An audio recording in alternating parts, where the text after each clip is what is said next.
नमस्कार दोस्तों। महात्मा गांधी ने एक बात कही थी, आप खुद वह बदलाव बने जो आप दूसरों में देखना चाहते।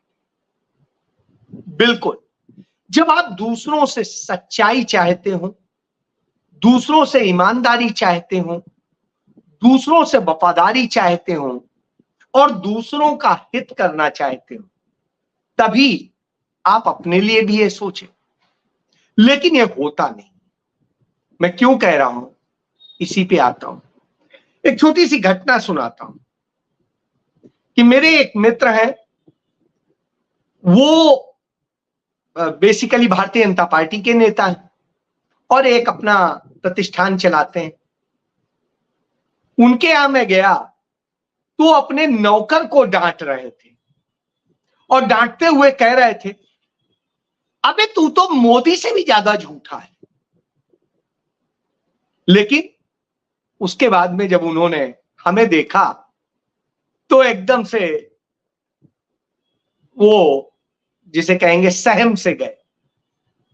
अरे आइए आइए आइए, वो मैं कुछ कह रहा था, मैंने कहा कि नहीं, कभी कभी सही बात निकल जाती है। तो बहरहाल, तो इस तरह की स्थिति है।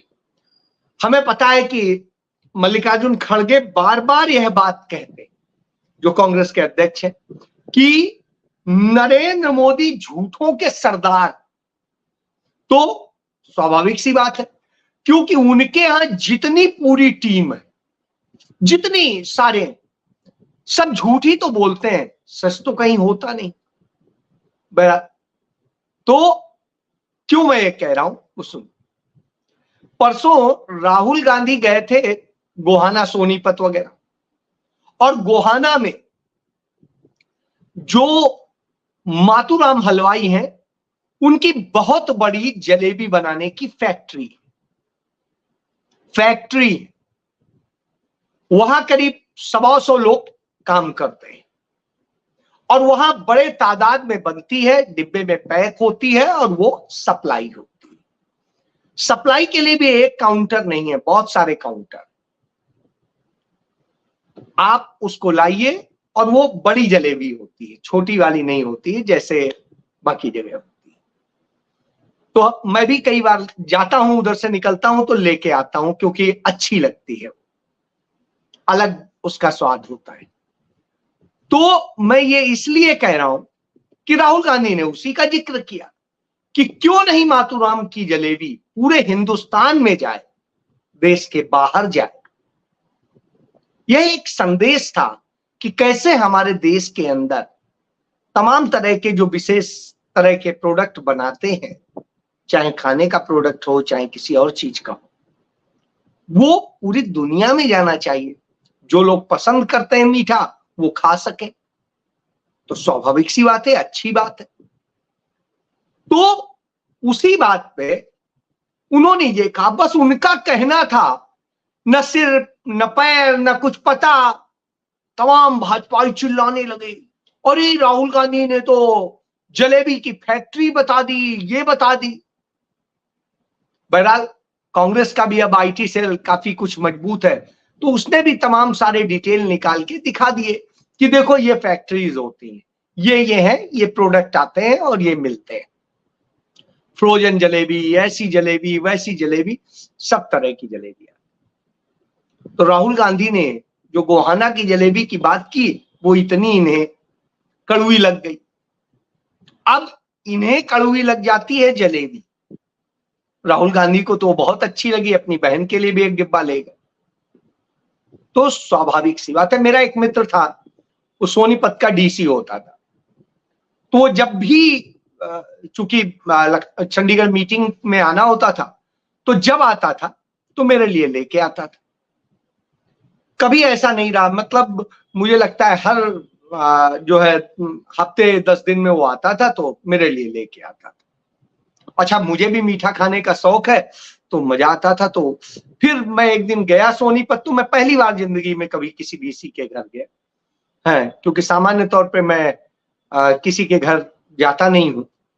और ये गया भी तो बहुत ज्यादा सीनियर लोगों के यहाँ जाता था, तो वहां पे डीसी वगैरह जैसे लोग काफी जूनियर माने जाते थे, तो उनकी कोई वो नहीं होती थी। तो उसने चूंकि मित्रता है तो मैं गया तो वो फिर मुझे बोला चलिए आपको तो मैंने कहा क्या गरम भी बनती? का नहीं, गरम नहीं होती, वो असल में पैक करके फैक्ट्री से आती है और उसके बाद में वो ऐसे ही मिलती है। तो यह अपने आप में जवाब। तो यह है नरेंद्र मोदी और भारतीय जनता पार्टी के लोगों की सोच समझ। अब इसके बाद में लोगों का ये जो प्रतिक्रिया है वो ये कहना है कि यदि राहुल गांधी कह दें कि गोबर और गौमूत्र स्वाद में बहुत गंदे होते हैं, बहुत खराब होते हैं, ऐसे होते हैं, तो भाजपाई उसे ले लेके खा के दिखाएंगे, नहीं देखो इतना अच्छा होता है, बड़ा स्वादिष्ट होता है, ये होता है। ये स्थिति है भाजपाइयों की। बहरहाल यही भाजपाइयों की स्थिति है और यही आपको देखने को मिलेगी। लेकिन अब आता हूं मुद्दे पे। हरियाणा में चूंकि विधानसभा चुनाव हो रहा है, उस चुनाव में स्थिति यह है कि भारतीय जनता पार्टी लगातार कांग्रेस पार्टी पे हमले बोल रही थी कि ये तो दलित विरोधी है, ये तो आरक्षण विरोधी है, ये तो संविधान विरोधी है। और जबकि पूरी दुनिया और देश जानता है, इतिहास गवाह है कि आरक्षण का विरोधी कौन था, संविधान का विरोधी कौन था, किसने उसकी प्रतियां जलाई थी, किसने उसके खिलाफ प्रोटेस्ट किया था, ये सारी चीजें वो आरएसएस का इतिहास सबको पता है। तो जब ये कर रहे थे तो भारतीय जनता पार्टी के पास अपना कोई बड़ा लीडर दलित था नहीं। तो कांग्रेस पार्टी में एक अध्यक्ष हुआ करते थे 2019 तक, अशोक तंवर, और जब कांग्रेस पार्टी की हार हुई तो तमाम सारे अध्यक्षों ने इस्तीफा दिया, खुद राहुल गांधी ने दिया। तो उसके बाद में अशोक तंवर ने भी दिया, लेकिन अशोक तंवर ज्यादा वक्त तक बाहर नहीं रह सकते थे कुर्सी के बिना, तो धीरे से खिसक लिए। 5 साल में उन्होंने 4 पार्टियां बदल डाली। अब उसी कड़ी में वो 1 बजे भारतीय जनता पार्टी के लिए प्रचार की रैली कर रहे थे, उनके स्टार कैंपेनर थे और दलित और सब कुछ बता रहे थे। और 2 बजे महेंद्रगढ़ में वो राहुल गांधी की रैली में पहुंच जाते हैं और हाथ जोड़ के कांग्रेस पार्टी में शामिल हो जाते हैं। राहुल गांधी भी उन्हें उनकी औकात बताते हैं और भूपेंद्र सिंह हुड्डा को कहते हैं कि आप इनको कांग्रेस का पट्टा पहना के जो है वो करिए। क्यों? क्योंकि अशोक तंवर धोखा देके गए थे। लेकिन राहुल गांधी ने अपमान नहीं किया, लेकिन उन्हें बताया कि आपके ऊपर इतना यकीन किया था, आपको ये सब कुछ दिया था और आप ऐसे निकले। बहरहाल आप आए हैं तो हम निराश नहीं करेंगे, आ जाए। तो भाजपा के पास आज दलित चेहरा नहीं बचा और अशोक तंवर ने कहा कि वो इसलिए आए हैं मजबूरी में क्योंकि भाजपा में दलितों के लिए कोई जगह नहीं, वहां सिर्फ 100 पीस है दलित। असल में दलितों का वहीं शोषण होता है। इसका सबसे बड़ा उदाहरण उदित राज है, जो दिल्ली से सांसद हुआ करते थे, बीजेपी के सांसद। उन्होंने सिटिंग सांसद रहते हुए भी फिर छोड़ा था बीजेपी को। क्यों छोड़ा था? इसीलिए क्योंकि उन्होंने भी यही कहा था कि दलितों का कोई सम्मान नहीं। कांग्रेस पार्टी में दलितों का इतना सम्मान है कि सोनिया गांधी हो, राहुल गांधी हो, सारे लोग हो, वो उनको उस तरीके से प्यार कर। तो आज जब ये शामिल हुए तो यही देखकर अटेली से आम आदमी पार्टी के जो सुनील राव प्रत्याशी थे, उन्होंने भी आकर के कांग्रेस का दामन थाम लिया। और इसके पहले कल आम आदमी पार्टी के एक और प्रत्याशी ने कांग्रेस का दामन थाम लिया। यानी आप समझ सकते हैं कि लगातार तमाम सारे लोग छोड़ छोड़ के अब कांग्रेस में आ रहे हैं। क्यों? क्योंकि कांग्रेस की जो योगेंद्र यादव ने कहा कि 3 बातें कही कि हमसे लोग कहते हैं आप समीक्षा करते थे किसकी सरकार बनेगी, राजनीतिक विश्लेषक थे, तो अब बताइए। तो मैं कहता हूं कि कांग्रेस की सरकार बहुमत से आ रही है। फिर कहते नहीं और बताइए, तो मैं कहता हूं कांग्रेस की सरकार भारी बहुमत से आ रही और उसकी आंधी चल रही। फिर लोग कहते नहीं और बताइए, तो मैं कहता हूं कि कांग्रेस की सुनामी चल रही, यानी कांग्रेस इतनी मजबूती से हरियाणा में आ रही है, यह बात बड़ी स्पष्ट हो जाती है इस तरह की घटनाओं से। कांग्रेस किसी को लेने नहीं गई, मनाने नहीं गई, बुलाने नहीं गई। इसी बात से तो भारतीय जनता पार्टी घबराई हुई। राहुल गांधी लगातार खुलासा कर रहे हैं कि कैसे ड्रग की तस्करी अडानी से कराई जा रही, कैसे अडानी के पोर्ट से ड्रग्स आती है और लोगों के नसों में भर दी जाती है। इसी तरीके से राहुल गांधी और चीजें भी बताते रहे। राहुल गांधी ने संसद के अंदर बताया था, नरेंद्र मोदी विदेश में जहां का दौरा करके आए या दौरा करने जाए तो आप देख लीजिएगा वहां पर कोई ना कोई ठेका पट्टा, कोई और बिजनेस अडानी को मिल जाएगा। तो आज यह फिर एक बार साबित हो गया। नरेंद्र मोदी अभी अमेरिका गए थे और अमेरिका से आए हैं, तो अडानी को वहां पर गूगल के साथ में प्रोजेक्ट मिल गया है। अब वो गूगल के साथ मिलके प्रोजेक्ट करेंगे, तो गूगल इन इंडिया। तो आप समझ सकते हैं कि किस तरीके के खेल चल रहे। तो ये खेल होते हैं भारतीय जनता पार्टी के और नरेंद्र मोदी के। इन्हीं सारी कारणों से लोगों की नाराजगी, लोग बार बार कह रहे हैं कि अब तो हमें कांग्रेस ही चाहिए, अब हमें भाजपा नहीं चाहिए। और इसका सबसे बड़ा नतीजा मनोहर लाल खट्टर जो 9.5 साल हरियाणा के मुख्यमंत्री रहे, उनके गांव के लोग कह रहे हैं कि हमारे गांव में भाजपा को वोट नहीं पड़ेगा, भाजपा का काउंटर नहीं लगेगा। अब आप समझ सकते हैं कि गांव के पूरे लोग एक मुश्त होकर के कह रहे हैं, और कह रहे हैं, किसको कह रहे हैं कि ये नल जल योजना और सारी योजनाएं दे दी। यहां आज तक पानी सही नहीं आ रहा है, ना कोई और चीज है, हर तरह की परेशानी। जो कांग्रेस ने प्रोजेक्ट शुरू किया था उसको इन्होंने उल्टा बर्बाद किया है। तो यह तो सबको पता है कि ये योजनाओं के नाम बदलना जानते हैं, ये सब करना जानते हैं। इसका एक उदाहरण दे देता हूं। छत्तीसगढ़ में भारतीय जनता पार्टी की सरकार बन गई। उस सरकार ने कुछ किया नहीं, बस इतना किया कि राजीव गांधी के नाम पर जो 2 योजनाएं थी, उन योजनाओं के नाम बदल करके जो है दीनदयाल कर दिया। बस नेम चेंजर सरकार है जिसे कहेंगे। तो उसने पंडित दीनदयाल स्वावलंबन योजना कर दिया और राजीव नाम हटा दिया उसकी जगह।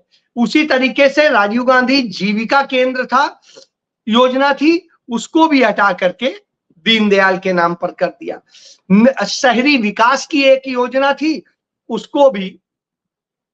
तो आप इससे समझ सकते हैं कि आपको देंगे नहीं, नाम बदलेंगे, कोई नया शहर नहीं बनाएंगे। पहले से ही अयोध्या होगा, पहले से ही फैजाबाद होगा, लेकिन उसको कह देंगे अयोध्या।